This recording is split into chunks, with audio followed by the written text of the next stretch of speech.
जोबथा दिनाव आगान होबाय दा मा मेसेज होगोन जोङो बिलिभार ख्रिस्टान चार्च क'क्राझार डायसिस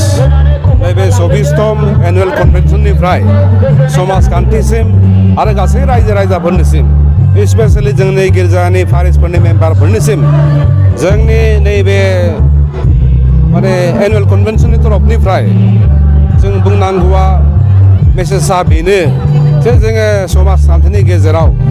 जोङो मिला मिसा जानायखौ लुबैयो जाहाथे जोङो रायजो राजाफोरनि गेजेराव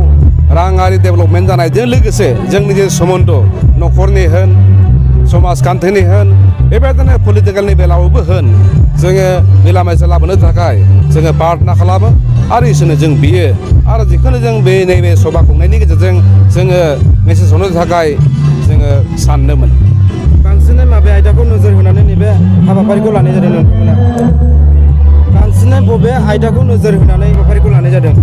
दा बेनो स्पेसियेलि पाब्लिक रिलेसन माने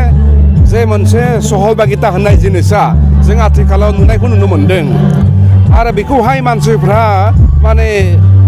ब्रिज खालामनो थाखाय बे जिनिसखौ माबा खालामनो थाखाय राङारि होन गुबुन गुबुन टेकनिकेल जिनिस होन बायदिसिनाखौ बाहायो खिन्थु जों नुनो मोन्दों स्पेसियेलि मरेल ब्रेकडाउन जे मोनसे आब्रुथिनि आखाल आखल आखुनि आखाल जायनि फलाव न'खरफोरावहाय गोबां गाननो थाखाय गस्ला दंब्लाबो जानो थाखाय ओंखाम दंब्लाबो उन्दुनो थाखाय न' दंब्लाबो नैबे सोमोन्दोआ जिनिसा गैया दा बेखौ जों ब्रेकडाउन नुनायखाय जोङो स्पेसियेलि थुलुंगा होलायलायनाय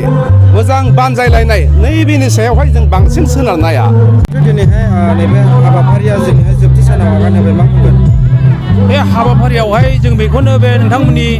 बड'लेण्ड बे बुब्लिनिजों लोगोसे खावलायनो सानोदि मानसिफोरखौहाय बा जोङो मोनसे ग्रेटिं हिसाबै जों हरनो सानो दिनै जोंखौ गोबां मानसियानो फैनानै नैबे जोंनि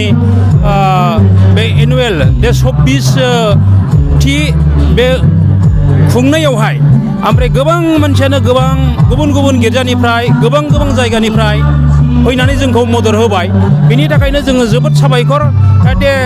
जोङो नुनो मोन्दों दानि मुगायाव गोबां सेंग्रा सिख्लाफ्रा माने बिसोरो मोनसे सैथोथा होननायावहाय बिसोर गैला आरो माने बिसोरो सैथोनिफ्राय एरायनानै थांबाय दा बेबायदि प्रग्रामनि गेजेरजों बिसोरो गोसो सोलायनानै मोनसे थि सम साननानै लानो हायो आरो बिदिनो मोजां लामाजों थाबायनो हायो जों बेखौनो बिथांमोननिसिम जोङो खावलायहरनाय थायो